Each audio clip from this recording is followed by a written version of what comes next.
But how about Jonathan Kuminga? I thought Kuminga was spectacular yesterday. What's more important? Is it Kuminga as your second scoring option or as one of your top scoring options, or, maintaining the health of Draymond Green? Obviously, most people are going to say both, but if you had to choose, which direction are you leaning in? He scored it with 16.9 to go. Gets a chest bump from Draymond, a big bump from Curry, and it's 98-93 Golden State. Wait, you're playing that now? Is that for the Warriors? Is that for the Giants offseason? We ready for the T-Wolves tonight, baby. Who do the Sharks play? 5-game losing streak snapped. Sharks got smoked last night. Oh, my gosh. 8-1 by the Lightning. It was 5-0 before you turned the TV on. It's all right. Hey, it's all right. No, I didn't say it was bad, but it just got smoked last night. Got humbled a little bit with the San Jose Sharks. But what a way for the Golden State Warriors. As we say, oh, baby, oh, baby, oh, baby, here on a payday Friday. We started the week with nothing but frowns, nothing but anger. But on a Friday, football Friday, payday Friday, Bay Area Friday, we end the week with a big fat smile on our face, especially if you're a Jonathan Kuminga fan and a fan of the Golden State Warriors. JK with the career high, 33 points last night. Second career game with 30-plus points. He's diving to the rim. He's finishing. He's closing last night. What a growth moment for Jonathan Kuminga. What a growth moment for Brandon Pajinski. But Andrew Wiggins, 23-9, and the 5-game losing streak is snapped. Oh, baby, oh, baby, oh, baby. Good morning, everybody out there getting off the graveyard shift. If you're ready for work, if you're getting ready for work, good morning to you, teachers, high school teams, playing for a state championship, all that good stuff. The overnight dance was, even though, last night was Thursday, we got to get ready for a back-to-back. No time to see you. We got the T-Wolves on deck here, but JK Wiggins, what a win last night, Shasky. Oh, I needed it. Bonta, you're bringing up JK, and it's going to get lost because people are going to go with some of the highlight finishes around the rim, the putback on, I think it was the Buddy Hield missed 3 out of the timeout. I mean, so many little plays. I thought the way him and Kevon Looney, and Podziemski as well, boxing out Şengün and Adams in the fourth quarter from about 9-10 minutes until the final end of the game. Mm-hmm. They did such a great job collectively of boxing out. And and only one guy gets the rebound. But to me, the reward of the 3 guys hustling their butt off to push a bigger, that guy's a load. Steven Adams is a load. Steven Adams and Şengün, man. And Şengün's a load. I actually thought they did a great job on Şengün overall. I did too. They played Şengün well. They did. They really did. But I thought that Jonathan Kuminga did such a great job attacking the hoop time and time again. And then, the question is very simple. You saw them flash a graphic. I actually screenshotted the graphic. I want to bring this one up to you. They're talking about clutch games. The last 5. Oh, and it went black on me. Oh, well, I'll give you the number right now. Yeah. The last. They were basically dead last in clutch games. I don't know. It's 6 minutes to go. They've played 7 straight clutch games. 7 straight clutch games. Haven't done well, obviously, in the last 5 of those clutch games. 10 of their last 11 have been clutch games. They're just 6-7 now in those contests. After getting off to a great start in clutch games, and clutch games are when a game was within 5 points in the last 5 minutes of the fourth quarter. And this was another clutch game. And I'm sure a lot of Warrior fans thought, oh, boy, here we go again. After they had a 15-point lead, they were rolling. They were rolling in the third quarter, and the Rockets go on a run. And look, one thing that I will say, one thing that we've missed the mark on this week when it comes to the Warriors, it's not for a lack of trying. It's not for a lack of effort. It's for a lack of execution on how they lost these last 5 games. They executed well down the stretch alongside J.K. You asked something yesterday. He said, can J.K. close a game? Can J.K. close a game? Well, yesterday with Steph and Curry and Draymond Green standing up on the sideline, egging him on to say, go get that basketball and go bring it home for us.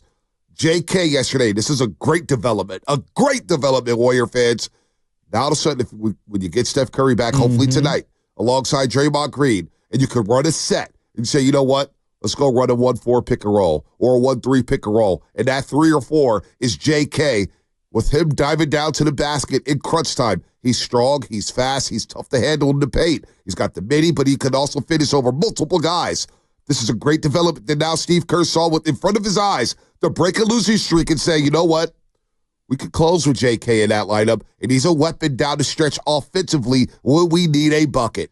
So it's okay. I'm going to get geeky here, so just bear with me. I'm going to get Joe Shasky, X's and OE, like I'm a CYO coach. They have run this basic offense, and there's a variety of ways to run it, but they've run this kind of 4 out, 1 in, or 5 out offense. 5 out, yeah. Where it depends on what the personnel is, but essentially, you used to see Iguodala or whomever initiate offense as they're bringing the ball up the court and dribble and then hand off, then you'd have layered handoffs as you're going off, and you're just trying to create action. For all the geeks out there, they call it DHOs, dribble handoffs. In this particular game, I thought the subtle adjustment by Steve Kerr, you started the little motion with the handoffs, then you would bring that fifth guy, that loony screen high. So instead of a classic ISO, everyone out of the way, pick and roll, because not all pick and rolls are set up the same. This one started with a little bit of motion, 1 or 2 passes to kind of get the defense moving, and then the screen came up, and then you got Wiggins or Kuminga, going downhill, and then finishing crazily around the rim. And I loved that adjustment from Steve Kerr. And now I'm questioning in my head, okay, look, I get it. Steph Curry has been the sun. Everything orbits around him, and he wants to run around. With the hurt knee and everything and his age, yes, you still are going to have to run elements of that. But if you can mix in some of what we saw last night with Wiggins and Kuminga playing alongside of each other, with some of this downhill action and some of this pick and roll stuff, you can see where this evolution can come. And now I think they've got a couple of varieties of ways of scoring with 5 minutes to go. And Steve Kerr mentioned this yesterday, another weapon down the stretch with J.K. and Andrew Wiggins. So, you know what I thought last night as I'm watching Jonathan Kuminga, 888-957-9573. I would love to hear from Warrior fans about this. I thought Podziemski rebounded his ass off yesterday. Find a way to impact winning. If your shot's not going down, how do you find a way to impact winning? And I thought Pods did that with his rebounding last night. And look, against that Houston team, that's a top 5 defensive team, they're going to put ball pressure on you all game long. Well, you had one primary ball handler last night because Kyle Anderson only played 14 minutes, and it was Brandon Podziemski. And the thing is, he kept the turnovers down. So I want to highlight that. Only 2 turnovers in 36 minutes and 43 seconds of action. So give Pods a little love. 2 of 9 yesterday. Obviously, the story of the story of the game is Jonathan Kuminga and Andrew Wiggins. But I thought Pods was underrated last night in terms of his ball handling, trying to get the Warriors in the right set, and only 2 turnovers. I thought it was a gritty effort by them. But back to J.K. and the 13-22 last night, because it was reminded of me. I always mention this, but the first game ever at the California Classic with Tim Roykos, I think we could see Ron Artest. Well, I don't know if I saw Ron Artest last night, but I saw a little shades of Kawhi in terms of the defensive pressure, the ball handling, and going to the rim and being a physical beast. He put so much pressure on the rim with his athleticism, and I saw those elements. I'm not calling Jonathan Kuminga Kawhi, no, shades of it. When I see the shades of that, and I see the shades of that, and exactly mannerisms, but not saying that's who he is. Well, yeah, exactly. Well, he's kind of right. Yeah, you said other things. You said other things. Spinoni knows. Wait till you hear what Kyle Shanahan had to say about Caleb Williams. Oh wow! Oh boy. That is a tease right out of the Townie playbook. Well, that is a tease. That is a tease. But seeing the emotion for Jonathan Kuminga, seeing Draymond Green and Steph Curry egg him on, but you saw those elements there. And one thing we don't talk about enough, we always, the narrative is, boy, Jonathan Kuminga wanted a max deal, and who does he think he is for wanting this money? You know what? I respect athletes. I respect players in all professions to say, you know what? I do believe I'm worth $30 million. I don't care whether Joe Shasky, Bonta Hill, Joe Spinoni, or whatever fan says about what he's worth. Jonathan Kuminga believes in himself. He believes he's worth whatever he's worth, and he bet on himself. And you know what? I respect that, because now he's basically saying, watch this. If you give me an opportunity to close a game, if you give me an opportunity to put the ball in the hand, let me close. Let me go to the rim. Put the ball in my hands, Coach Kerr, and let me defend on the other side. Then you know what? All the money's going to come your way. Everything that you think that you deserve, you will get it, and you will deserve it. But he bet on himself, and last night, you saw the flashes, and Slater brought it up yesterday. The last 2 years, we sleep on J.K. and the way that he stepped up in the absence of Andrew Wiggins. He's done it 2 years in a row. So to see that last night, a career-high 33 points, this is a great development for the Golden State Warriors as they try to tread water in the month of December with this brutal schedule. And him at the 4, essentially. Like, I think there's a variety of things that are going on right now. Right? Him and Wiggins playing alongside of each other. The best way for the two of them to coexist is running elements of these ball screens. They did more ball screens last night than I feel like I've seen in months from the Warriors. And maybe I'm wrong. Maybe I was hyper-focused on that, and they've done more of it. Like, I'll listen to the tape experts if they say it. You brought up the Kawhi Leonard stuff. When in the 2019 finals, what Kawhi would do that was so impressive is that he would dribble either to his right or his left, and he would just ever so slightly hit you with that shoulder, and you'd go flying, and then he'd rise up and score. There was a play on Jalen Green with like the 7-minute mark, I don't know, 6-minute mark, where JK's going to his right, and he just stops on a dime, and he just gives him the subtle, what I call the little like shoulder lean, and you just see Jalen Green go flying, and he elevates, bank shot in. And he was spectacular last night. The pass from Wiggins in traffic to Kuminga to finish over, I don't know if it was Şengün or Adams. I mean, it was Bonta, it was illuminating to see the two of them play that way. And then to not have a third scorer, essentially, because Buddy Hield did not have a good game. No, 1 of 8. He was struggling offensively, defensively, just 1 of 6, 1 of 8 from the floor, but they needed him. They needed his spacing there, but you got contributions from Slow-Mo. You got contributions from Gary Payton II. Look, it was all hands on deck. You had to get down and dirty defensively. Looney. And what the Warriors did last night was out-physicaled the quote-unquote more physical team in the Houston Rockets. So that was very impressive. And they're going to need that tonight again against the T-Wolves. That's a quick turnaround, folks. But we got great news with Draymond Green, and we got great news with Stephen Curry. Stephen Curry, all signs point to him playing tonight. And then Draymond Green.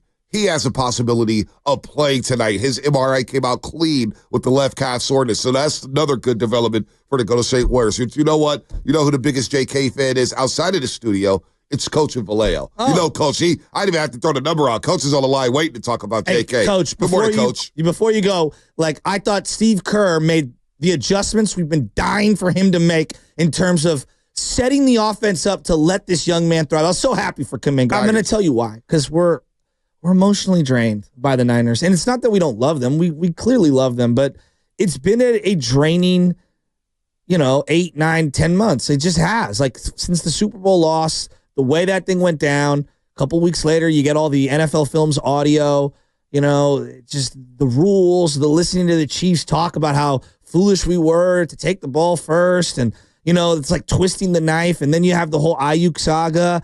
You got the CMC saga.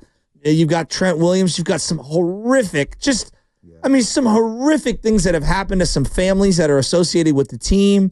You've got stuff going on that are out of the control. You got the Ricky Pearsall situation. You've got Debo, doing podcasts that are upsetting people, and then he's not performing. He's not talking to the media, and then you have a certain segment of fans that are upset about that. Not a lot has gone right, and so I think there was so much expectations and so much optimism and so much hope. There's only so much of knocking on the door and having the door slammed on your face a fan base can take before they're just mentally drained. There's things that happen, in my life that where I felt like I need a break. Like I'm about to have like a mental breakdown on certain things. And I feel like kind of that's where, and it's sports, it's not real life, but I feel like that's where I think psychologically a lot of Niner fans are like, we still love this team. And we want them to still win and all that stuff. But simultaneously, we are exhausted. This team is exhausted. And we put a lot of our emotional investment into them being the team that could get us over the top right now. And it's not going to happen. And that's demoralizing. Yeah, it's been like that all season. It's really surprising that mentally a lot of people couldn't pick themselves up off the mat from that Super Bowl loss. And it's the energy with the fan, like, forget the team for a second, the fan base, and I've been kind of bringing this up all season long, like, I'm like, man, the energy's just been off at the games, the lack of noise, just the anticipation of a football game, the tailgates. I guess the tailgates have been fun. I've been walking through them, and they've still been hitting them, but not on the level that they did last season or the season before. It's just been shocking to me. Like, we're at the point where people are asking Shanahan, think about this. We're at the point of the season where they're 5-7, and maybe they don't go to the playoffs. Maybe they make a run. Who the hell knows? Only God knows, according to Shanahan. But he's being asked. Oh my God. He's being asked questions of why he answers questions the way he does. Wait, what? Yes, this is crazy. Wait, he's being asked a question about why he answers certain questions the way that he does. Exactly. Wow, who asked that? I don't know. That's just how I am. I answer questions. I'm not a good, I don't make stuff up, so try to answer you guys' questions, especially if it's not a stupid question. Sometimes I struggle with ones that I don't understand. Forgive me if I think they're stupid. They might not be. I just don't understand them all, but that's how I do press conferences. I answer the questions. So I always try to do that without hurting our own team. And that's really about as simple as I keep it. But no, I don't take losing well. But I'm not showing you guys how I deal with my life in these 8 great minutes. I want to know who asked that question, because that's the point of the season we're at, where we got the head coach answering questions on why he answers questions the way he does. The only way. So strange. The only way you could follow that up with more twisting of the knife, Bonta, is if you went in there and asked him a question about the stadium. I mean, I'm not God. You know, it's losing's hard. It's hard for everyone. And, there's a way, obviously, to deal with losing. And everyone wants you to be sportsmanlike and classy and blah, blah. But it wears on you, right? Especially when you have tremendous expectations. And coaches know how good their team is. Or at least they think they have a feel for how good their team is. Are you surprised at times? Sure. Absolutely, you get surprised. I think Ron Adams talked about that with that 2022 thing. Like, we were a little early. We actually thought it was going to be the next year that we were going to win it all. And so you do get surprised. But I think this year, I think he really thought genuinely he had a really good team. And I think we all thought that they had a really good team. And they really haven't played like it. And then the unfortunate fact of all the injuries and everything, now you are a different team. Yeah. You're a roster that's just not that great right now, considering all of the absences. And I don't know, man. 925, Butcher Boy hit the nail on the head. Diehard Niner fan, but I am exhausted and tuned out for my own mental health. I'm like, damn. It feels like the Niner fan base is, by the way, line them up. 888-957-9570 is the number. Shameless shout-outs. I want to get to it here because there's a lot to shout out. Shout out to SI. Shout out to De La Salle. I want you guys to win a state championship, man. Lincoln High School, Balboa High School, who won Turkey Day. Shout out to Balboa. Sorry, Coach Ferrino. Lincoln comes up short this Turkey Day. Balboa with the best team in the AAA this year. They're going to be playing for a state championship in a couple weeks, so shout out to them as well. But to see emotional exhaustion, like there's been some good games this year. There's been some good quarterbacks coming into town. Like I want to see how Garrido ends the season. I want to see if Malik Mustafa can be that strong safety for the 49ers in the future. There's a lot to play for here for these players. And I think there's a lot for the fan base to check out to see what are they missing going into the next season if they don't make the playoffs. How can you reinvent yourself if you're Kyle Shanahan? We're watching Steve Kerr kind of, hey, you know what? We got Jonathan Kuminga here. Maybe this is a new Rico I could use late in the games. What's Shanahan going to do to kind of evolve himself here? That's why I think these last 5 games are important. Whether they win or lose, we don't know, but they are very important football games for the psyche of the fan base, for the psyche of those players, and who can come in 2025 and contribute at a high level to the 49ers. So I am a little stunned, though, at how exhausted the fan base has been this season. I'm not. These losses wear on you, man. They do, and I think when you lose in dramatic fashion the way that they have the last couple of years, it's taxing. I think it's really taxing for the soul, and you start questioning everything, and it's very frustrating. And simultaneously, when you see one team, the Chiefs, just be able to pull it off, it feels like every single week, like they're pulling a rabbit out of their hat. It's tough to accept. I think it's really hard to accept. You know, like I feel like the Niners right now are in a zone similar to the pre-World Series Giants, where it feels like they're just destined to be bridesmaids, and they can't get out of their own way. And I'm not saying they're cursed. I don't necessarily believe in curses, but it does feel like they're their own worst enemy. And then things happen that are out of their control, and when the ball starts rolling downhill against them, they can't get up off the mat. It's been a lost year, man. It's been a lost year. There's no doubt about it. But does anybody have any emotion for this game on Sunday? Does anybody care if they lose? Like, that's my thing.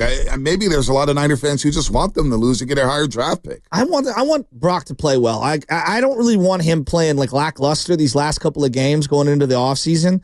Like, number one, is he healthy, right? That's number one. Number two, like, play well. I want him to play well. Like, show some pride on the way out the door. Do I love draft position? Yes. Do I want a better draft pick? Yeah, I do. But at the same time, I think you still battle for a playoff spot. Show some pride. There is something to be said for the Mike Tomlin, I've never had an under 500 record. Yep. Like, there is something to be said there. Not losing the locker room and guys playing hard. I thought they played hard in this last game. I just didn't think they played well enough. Yeah. So I want to see the team continue to play hard. One of my favorite wins of the Shanahan era is going to be one that no one remembers. Nick Mullins in the rain, overtime at Levi's against the Seahawks, 2018. And people lost their minds that they would sacrifice draft position for winning that game. And I'll never forget feeling the crowd as we were leaving Levi Stadium in the rain and finally beating Russell Wilson. And there was something to be said for that group of guys fighting and battling to the end. And it worked out that they still got the number 2 pick, and they nailed it, and they got Nick Bosa, and it all worked out. But that was one of my favorite wins no one will ever talk about, and that was in a lost season where nothing was going well. Your quarterback got hurt, and you finally beat a division rival. You didn't lose faith from the locker room. I know that sounds obscure, but I think there's something to be said there. I remember covering the game, and I remember talking about getting a win for the culture because the previous 4 seasons, all they did was a bunch of losing. And that year, coming off of the first year, Kyle Shanahan, where they did win 5 in a row down the stretch, you're like, oh my gosh, there's some hope. And this is where Shanahan, nobody ever brings this up, too.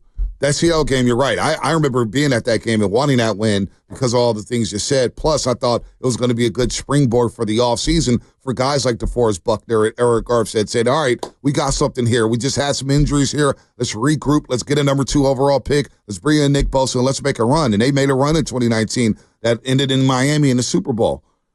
But I also thought Shanahan, his first year, think about what he did. All right, they start off 0-9. They make the trade for Jimmy Garoppolo. They beat, who did they beat on Monday? They beat the New York Giants to get their first win of the season. Marquise Goodwin had that long touchdown on a very emotional day. And then Jimmy comes in, and they win 5 in a row. And what Shanahan was able to do, Shanahan and Lynch, for that matter, was by year 2 of their regime, they were selling hope. We were hopeful that, boy, times are going to be changing around here. Boy, hope that the Niners are going to be good sooner rather than later. Hope that, you know what, we can sneak into the playoffs with this quarterback number 10, Jimmy Garoppolo, who's the highest paid quarterback at the time. Hope. And obviously Jimmy gets hurt in week 3, but the fact that they were able to sell hope by year 2, I think gets lost in the shuffle as well as that Seattle game. And that Seattle game, that win that year in the rain was a reminder of saying, you know what, you got the right coach. You have the right GM. Now can you just stay healthy? And they've been able to stay healthy for the most part for the last 5 years. This year they haven't. A lot of things off the field happening with this team. A lot of things on the field happening with this team. And it's just a lost year. There's no doubt about it. But do I have faith that Shanahan and Purdy, with them at the helm, leading the charge, can get back to the mountaintop or at least compete for a spot in the mountaintop? Absolutely, I do believe they can do that with a quick turnaround in the offseason. So a lot of things have to happen here. A lot of movement with players and cap maneuvering. But Shanahan and Purdy, the Niners have the right people at the top. They do. I know there's been a lot of talk about firing Shanahan, but they have the right people there at the top. And so that's why I'm not mentally exhausted. That's why I'm thinking about myself, boy, I'm a little more optimistic today about the 49ers, even though they're 5-7, because I know they have some really good parts moving forward. It just sucks to see the Detroit Lions, win a game like they did last night and just see the division the way it is right now, because it's not like Seattle's a juggernaut. It's not like Arizona's a juggernaut. Like, we're this bad. We're the worst team in the division. The byproduct is, next year we'll get a worse, last place schedule. So it's not the worst thing in the world, but it's a tough one because it'd be one thing if Detroit was in your division and Minnesota was in your division. And it's like, hey, those teams they're just better than you right now. But God, Seattle's not that good. No, it's year 1 of that coach. Yeah, but Seattle's not better than you. I don't believe the Rams are better than the Niners. I don't believe the Cardinals are better than the Niners. Niners blew these games. Now they want them, and the record is what the record is. But I think the Niners can reclaim this division with a quick offseason, just reinvent themselves, evolve a little bit, and I think the fan base will be back on. Maybe the fan base needs a down year. Just kind of take a break, watch the playoffs, have a longer offseason, and get that hope again for having a top 10 pick. But then again, I see a lot of things where, oh, man, this team can't draft in the first round. They've had some really good drafts. I get it. Well, all right, 888-95, go ahead. Just a random thought, just something to bookmark for later. Now that there is this whole scenario of, the plausible trade of Kyle Shanahan, never fire him. If you are done with him, Get a draft pick. Yeah, draft pick. I don't want to, but I'm just saying, now that that's even floated out there, if you have a coach that's desired by anyone, don't ever fire him. Trade him. What's wild as we get to shameless shout-outs in just a second is that other fan bases are like, we'll take Kyle Shanahan in a heartbeat. And this fan base is like, yeah, you can have him for the most part, from what I've heard this season. I think there's a lot of people who don't call and text or don't spend their time online. They're like, no, we have the right coach in Kyle Shanahan. But there's a lot. That noise is getting louder and louder about Kyle Shanahan moving on here to the point where he's getting questions about the way he answers questions, which is wild to me. I mean, we're all spoiled to a degree, especially Niner fans. Like spoiled off of what? We haven't won anything. We think that Super Bowls are birthright. Yeah, well, I haven't won a Super Bowl since 1994. I agree with you. I'm saying there's this entitlement that they think that they're owed a Super Bowl. Especially for the under 30 crowd, which has never seen a Super Bowl win. Maybe they're just more hungry. He said entitled. Maybe they're hungry, entitled. Award show. Don't you get it twisted. A damn good award show, Shasky. But how about Jonathan Kuminga? Career high 33 points. I thought Kuminga was spectacular yesterday. People are going to probably point to that as one of his best games, strictly because of the points. And when they came, obviously late in the game, he was really, really good. 9 minutes to go in the game. Like, where are you going to find scoring when this thing slows down and we get to the half court? The biggest development for me was he did all the grimy things too. Like, he did a great job boxing out, making the extra pass, not just crashing into people. He brought the ball up the floor a couple of times. Like, you saw a variety of ways that he showcased his tremendous growth as a basketball player. And I thought that Steve Kerr, because we always want to crush Steve Kerr when he doesn't do something. Well, let's give him some credit for adjusting the offense and doing more ball screens last night than I can remember in a long time. And not just a traditional, everybody ISO and let's get out of the way, a couple guys in the corner, and we'll just do a high pick and roll. No, they were running a variation of their offense, which incorporated more ball screens. And I just thought it was perfectly executed by Wiggins and Kuminga and Kevon Looney, Pajemski, etc. So they deserve a ton of credit. It was a great game for Jonathan Kuminga. Great game for Jonathan Kuminga. Great game for Andrew Wiggins, who we'll get to in just a second. But 888-957-9570. I respect the fact that Jonathan Kuminga has bet on himself, which is not getting discussed enough. Whether two parties, obviously the Warriors and Kuminga, from the reports, they were far part of the contract extension. But Kuminga's basically betting on himself. And he's saying, I can be that player. And last night I thought Steve Kerr giving him the keys to the operation down the stretch was a big growth moment for J.K. and a confidence booster. Here's what Kerr had to say about J.K. taking over at the end. Well, he was having a great night, and it was a no-brainer to get him the ball. I took the timeout in order to get offensive guys back on the floor. I was going offense, defense with Gary and Buddy, and then put Kyle in for the inbound at the end because I trust him to make that pass. And then J.K. just made the play. I mean, he got a couple of ghost screens one from Buddy, one from BP, just to try to confuse the switch a little bit. And J.K. just attacked, and that was the play of the game. It was just a beautiful drive and capped off a phenomenal night for him. He was brilliant. What about Kuminga being an option to close at the end of the game?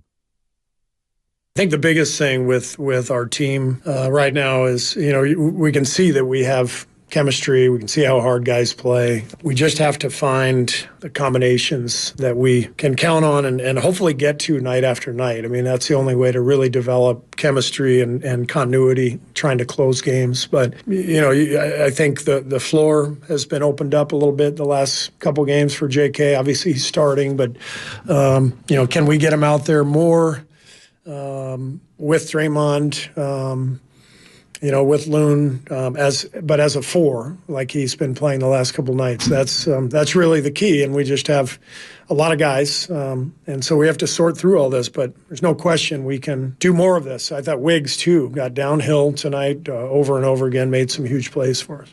Steve Kerr on that option there, and I could see a high ball screen with J.K. And you saw it the other night against Denver, where J.K. sets a screen for Stephen Curry, and Stephen Curry is going to get it. He's going to get doubled. I wonder how many hockey assists Steph Curry had in that Denver game. He had 11 assists, but how many assists off the double? Because he's going to get doubled, especially at crunch time when everybody knows number 30 is going to have the ball. But with the ability that J.K. has to finish at the rim, Not many guys can finish at the rim like he is, and I think we're just seeing a glimpse of what he has in his bag, as the kids say. Well, I've always felt like his post work, like his post footwork and whatnot, is actually deeper than people give him credit for. And I think that because the back to the basket game has been so marginalized in the space era that we're in right now, he doesn't get a chance to demonstrate it as much as he could.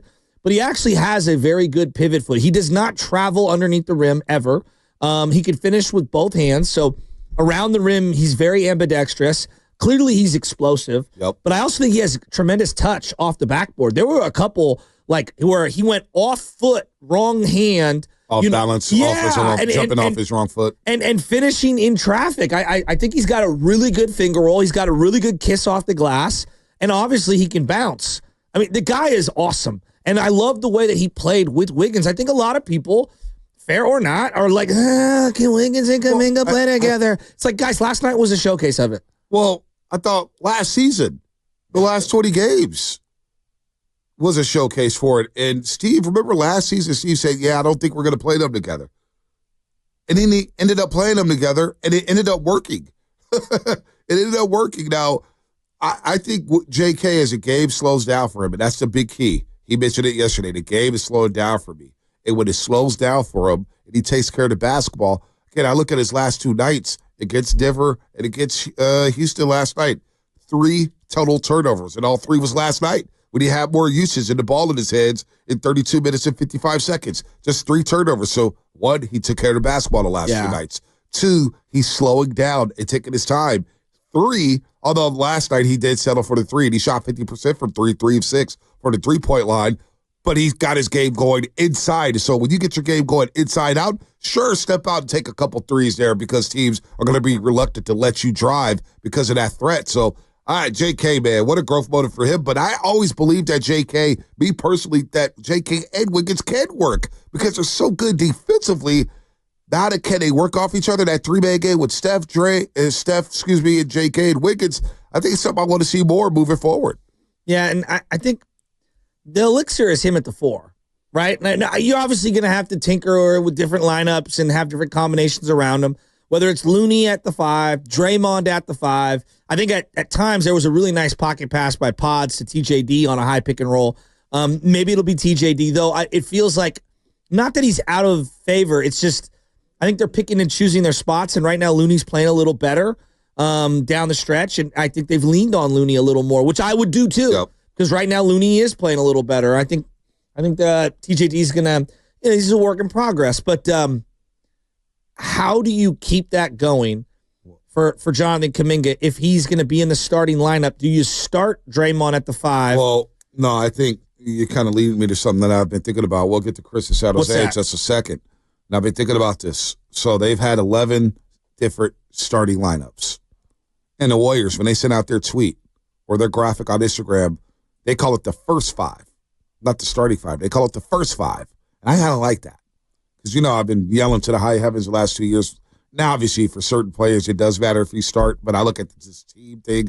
Who's going to be finishing? And I know that JK can finish alongside Wiggins, Steph, and Draymond. Who that other guy is could be GP2, could be Brandon Pajewski. It could be Buddy Hield if you need shooting. It could be Loon Dog if you want to go 2 bigs and get a little more physical. Now, that lineup, they did start going big early in the year with TJD, Dre, Wiggins, JK, and Stephen Curry. But what if you did stick with Wiggins and JK alongside Looney, Steph, and whoever else at the 2 guard? And Draymond did come off the bench. He showed that he will come off the bench in a playoff series against Sacramento. Now, you're smiling at me. That lasted how many games? Well, it lasted because, obviously, Sacramento figured it out in Game 6. I'm just asking how many games it lasted 3 games. Okay. It lasted 3 games. I have a hard time. Look. No, but it lasted 3 games. It lasted 3 games because it got blown out in Game 6 at Chase Center, and Sac had found something with Trey Lyles at the 5. It was like, all right, maybe you do have to go back to the 2 big lineup, but I don't know where Draymond Green is at with his calf and his back. If Draymond Green knows he's getting 30 minutes when he's shipped, I don't. Now, at the start of the game, you want his defensive tenacity. He's a tone setter, so you're probably not going to do that. But I wonder what Steve Kerr will do to tinker with the lineups, because I think everything's on the table with this team. Until it happens, I just have a hard time believing that Draymond's not going to be in the starting lineup. Yeah, and that's not any fault of Draymond. It's earned equity, but Like, it's just like we are coming to a point where like we can see like Kuminga at the 4, Draymond really ideally at the 5. Like that's when they're at their best, I believe. But it's a lot of wear and tear on Draymond to play that small ball. Hey, 5. look, I get it. It's a lot of wear and tear. It's a Pandora's box. It's a lot of wear and tear. So, like, I guess Looney my is question to playing you well. is, what's more important, right? What's more important? Is it Kuminga as your second scoring option, or as one of your top scoring options, or maintaining the health of Draymond Green? Obviously, most people are going to say both, but like, if you had to choose, which direction are you leaning in? I don't know. What direction are you leaning in? I'm leaning in Kuminga because Kuminga is going to be a huge portion of the future of this team. Maybe he doesn't have that check yet. But you have an opportunity to match whatever he wants. But if that's what you're looking for in him, like, that's where I think that the Warriors themselves need to commit to something. They need to commit to one of these young guys, and I would commit to Jonathan Kuminga right now. And you're just going to have to see it through the ups and downs. He's going to have some stinkers, but like his scoring and him playing like that, like he is a weapon. Career high 33 points last night. Let's go to Chris in San Jose. Chris, what's happening? Hey, Chris. Hey, morning, gentlemen. Happy Friday. I don't want to necessarily kind of talk about his fit or anything with the team. I just, a 21, 22-year-old kid, the game's finally slowing down for him. He is real, let's be honest. He's the best athlete on our team. Yep. He can fly like Wiggins used to fly, but he's got a little bit more weight to him, right? And that type of team against a young, lengthy, spry Houston Rockets team, whether it's that type of team or a bottom dweller like the Portland Trail Blazers that also have young players, Kerr needs to realize those are the types of games where he can thrive. You're talking about a guy who in a league full of elite athletes is, in the upper echelon of athletes. And, I'm not comparing the NBA to 24-hour fitness, but you walk into a 24-hour fitness, you know who the best athlete in the gym is. Yep. You know who you got to worry about. You inherently know, man, if I mess up, this guy might yam on me. This guy's going to kill me. We might lose 11-0 if I don't play my part. And that's what Jonathan Kuminga, to me, as an athlete, can bring to the table. You inherently have to focus on him when you're the other team. And he does that confidence that he plays with, it's a two-sided street, right? When you also know you're the best athlete in the gym, you're looking at these guys, these dudes can't stop me. These guys got nothing for me. I got everything for them, and they got nothing for me. So he's the guy that has the ability to break down the defense. Podziemski gets in there a little bit, but he doesn't want to score. Kuminga's going to get in there and take it to the hoop, and that next part about the game slowing down for him, he's going to be able to drive, penetrate, kick, start that ball flow. So I called you guys a couple of weeks ago, and I was talking about how, he came over starting a whole life, right? Learning English, learning the game. We're talking about a kid who hasn't played basketball as long as people that are still in high school. So give the man time. You don't give up on one of the best athletes in the NBA, period. I love you, gentlemen. Let's have a wonderful Friday. Take it away. Y'all have a good one. All right, you too, Chris. Thank you. Take it away. Thank you very much. Look, I see a lot of stuff about having a number 2 scorer, right? Steph needs a number 2 scorer. Well, I think you have one in Andrew Wiggins. He's averaging over 17 a game. Now, the key is because Steph Curry's only averaging 30 minutes a game, he's down to 22 points per game. I do think at times that will bump up and he'll get back to 24, 25. There's no doubt in my mind. He's still one of the most elite players in this. He's one of the elite players in this league. But Andrew Wiggins giving you the 17, 18 a game, that's beautiful. But if you can get Kuminga around 16, 17 a game with his defense, all of a sudden, all I need is a couple tweaks with this roster. You're close. You're closer than we all think, especially in this Western Conference where KD goes down with another ankle injury. You're right back into the top 6 with the win last night. With Kuminga, if Kuminga and Wiggins can consistently give you 18 a night, that's 36 between the two of them, and you get whatever you're getting from Buddy Buckets off the bench, Podziemski starts shooting better, all of a sudden you just need a couple tweaks. You need to fine-tune some things here. So maybe you have your number 2 scorer already on the roster, Shasky. Well, and you keep telling me that he plays better when he knows he's getting more minutes, and I think he just settles in a little better. He plays better as the game goes along. I know. Every single night. Well, that's where I would make the commitment to him to be the starter. And if Draymond has to play a little small ball 5 to start a game, then so be it. If Draymond has to come off the bench a little to preserve his body, then so be it. Like I think they do need to commit and put their flag down on some of these youngsters. Otherwise, they're kind of short-sighting themselves. I think they need to commit to one of these youngsters. Now, tonight's going to be interesting because as the 408 mentions here, the Rockets, their interior defense is not the same as the Minnesota T-Wolves, who we'll see tonight. Although they did have some blocks last night. They did have some blocks. But Rudy Thompson kid, I am enamored by him. No, I mean Thompson can defend. I like him a lot. He is a good player. I do like him too. I like him a lot, actually. I didn't even know anything about him other than him and his brother, who I guess lived in Oakland for a period of time. And we've played him, 3 times now? Is this second or third time? Well, second time this season. So, okay. But he played last year as well. He played last year as well. I don't know. I've been impressed every game I've seen him. He's solid. He's a hell of an athlete, too. And he defends his ass off. Remember that game in Houston? He was picking up full court. Yeah. He was picking up full court and giving the Warriors trouble. All the ball handlers trouble there. But Minnesota, look, we know they were in the Western Conference Finals a season ago. They're starting to get hot here. They're starting to win some games. They beat up on the Clippers the other night, beat them down, beat them by 29 at the Intuit Dome. So it will be a little different. So what's the adjustment for Wiggins? Wiggins usually has a good night against his former team. He had to deal with the Ant-Man, Anthony Edwards, coming off a back-to-back. But I think one of the two may play. Steph or Draymond. Steph or Draymond may play. And there's definitely history with these two teams last season, of course. We know what happened with Rudy Gobert and Draymond Green. But with the T-Wolves at 11-2, it's a nice little challenge for the Warriors on a back-to-back. And we'll see the T-Wolves three times in the next couple weeks. I think we need to mark the tape, Sam. F8, the control keyboard, if you're listening over there. It's the first time in the history of talking about the Minnesota Timberwolves you have yet to reference Naz Reid. That's not true. That's not true. He is a warrior killer. Yes, I love Naz Reid. I know you do. That's like normally when you start rattling off the roster of Timberwolves, Naz Reid is one of the first names that you say. Well, because that first year I started doing the television program, Warriors Pregame Live, they had played the baseball series against Minnesota with nobody. Oh, yeah. And it was a clunker. But I was like, this Naz Reid has activity. I don't know who this guy is, but he's kind of wild. And then every single time he seems like he comes in. Spinoni was at the game where he had like 21 in the first quarter. Lit it up. Was that the game where Karl-Anthony Towns hit the pull-up 3 to win? 99-96? Naz Reid is solid. But now you got Julius Randle, who's the ultimate ball holder, the ultimate ball stopper. Yeah. Hated that fit. Now, it would be great to have Draymond Green against Julius Randle with his physicality. They always go at it, too. The best thing that can happen tonight is if Julius Randle starts feeling himself early in the game. Dylan Brooks hit a 3 last night, turned to Pajemski, and just started barking like crazy, and the Warriors went on a little run right after that. The game within the game. God, Dylan Brooks is such a great villain. Dude, when he picked up his stir foul, did you see Draymond? Get on the bench. Draymond and Steph were so animated off on the sidelines. It was as if you were watching 2 old gunslingers realize, like, oh, there's a Billy the Kid in town. We could use him in our posse. They've been trying to empower Kuminga.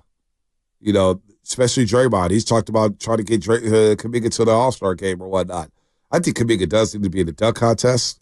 That's how you even get your name out even more and become a household name. He's a 2-foot dunker, though. He is. I think for me, he is. Like Dominique was a 2-foot dunker. I don't think he wants to participate in it. I don't think he wants to do it. But this goes back to LeBron ruining the dunk competition, but that's neither here nor there. Well, never competing in it was just the most cowardly thing of all time. Am I wrong? Oh, no, you're not. You really did do the flip. Well, it's a rite of passage. He should have done it. No, he should have done it. Jordan did it. He had his Kobe chance. did it. It's actually embarrassing that he did it. Now, I don't know if you know this, though, but LeBron's been giving back to the league, allowing every team that they play against to have a dunk competition in-game with no defense. It's called the Lakers season. Not sure if you're aware of that. How about this? Would Warrior fans want this moving forward? 888-957-9570. Doesn't even have to be Draymond. But for sake of argument, I'm seeing the 415. Let Kuminga start. Save Dre to close. Yeah. What's more important, defense down the stretch or defense to start the game? Because we know that the first quarter holes have cost them. Yeah, but you don't want a team to come in and start rolling, get out to a hot start in the first quarter, start seeing the basket, it turns into a beach ball. All of a sudden, you're like, oh, boy, we're scoring at will. So I do want that defense. I want defensive tenacity at the start. Steve Kerr talked about the defensive intensity yesterday. I thought we just played hard. Anytime you're in a rut and you lose, 4 or 5 in a row, it's never going to end with a 25, 3 night. It's going to end like this, 1990s basketball. And I felt like this was going to be how we broke our streak. Hold somebody to 90, 93, tonight, dig it out of the mud, get stops, and you can only do that by just playing hard, and that's what our guys did. 1990s basketball. I don't think they play 1990s basketball, but I get where he's going at, and he is right. Last night, I think they only had 19 assists, and a lot of that is a byproduct of running more pick-and-roll type stuff. I do believe that he's going to have to come off of this motion, like being completely – at times. Yes. Yeah. Completely married to only running motion offense stuff. Like I think that the recipe now is some sort of a nice blend to do what because Wiggins clearly thrived as well. It's not just Kuminga related, and I think that Buddy Hield can get better looks. He's got to get going. Look, lost in the win yesterday, which was great, is there wasn't really a third guy because no, it wasn't. But you need to get Buddy going. Yeah, he went to the rim, missed a layup, got a couple free throws. That was nice, but the 3-point shot is not falling. I do think, though, when Steph Curry does come back, whether he returns tonight, Sunday, for the Emirates NBA Cup, I do believe now you do have that third scorer. And whether they're the number 2 scorer or the number 3 scorer, I don't fixate on that stuff. Can you just compliment and play winning basketball? If I'm getting 18 from Wiggins and I'm getting another 17 from JK, I'm cool with Steph giving me 23 a night. Yeah. You know what I'm saying? That's perfect production for a big 3, right? That's perfect production for a big 3. That's literally 60 points between the 3 of them. Now I can find another 40 to 50 somewhere else. Maybe that 10 to 15 coming from Buddy. Maybe that 9 to 10 I'm getting from Draymond Green. Maybe that 6 to 7 I'm getting from Kevon Looney. Maybe it's the 7 to 8 I'm getting from Brandon Podziemski. That stuff all adds up. So without Steph, yeah, sure, you want that third scorer, and hopefully it's Buddy Hield who got to start last night, but he went 1 for 8. You saw him back to the bench, and he's giving you 10 to 15 off the bench, but maybe it's JK who could be that third scorer, and him and Wiggins are alternating back and forth on the number 2 or 1. See, I just think they need some fine-tuning here. If you empower JK, this is what you can get on a nightly basis, man. Again, I go back to Tim Roy telling us, he reminds me of Ron Artest. I saw a little Artest yesterday. I saw a little Kawhi. And you see the body type, the physicality, the explosiveness. This guy has the tools to be a really good NBA player for the foreseeable future. So empowering him, like I know he wants to start. I can feel it. I can feel it from the young man. I would throw him in that starting lineup, and I just have to ride the wave. Here's what he had to say about whether or not he feels like he's earning more minutes. It's just going out there and playing and doing my best and actually having the whole coaching staff and my teammates to trust me, And I feel like the more I keep playing that way, the more I keep showing that I could be in a situation, I'm gaining more trust and more playing time. I'm getting into a rhythm, starting with Draymond out. Not really, I love playing with Draymond. Just him not being out there, we miss him. It makes things easy for a lot of people, including me. But, I don't really worry about if Draymond starts or doesn't, All I worry about is just go out there and try my best to have a good game and to fit as a player. All right, 888-957-9570. Double Nation, where you at, man? They had lost 5 in a row. They snapped their 5-game losing streak. They've won 15 straight against the Houston Rockets, which is amazing. They take on Minnesota tonight. How are you feeling this morning about Jonathan Kuminga? What should be the next step for him? Is it 30 minutes a night? Is it starting? Is it finishing? What did you think about last night with JK?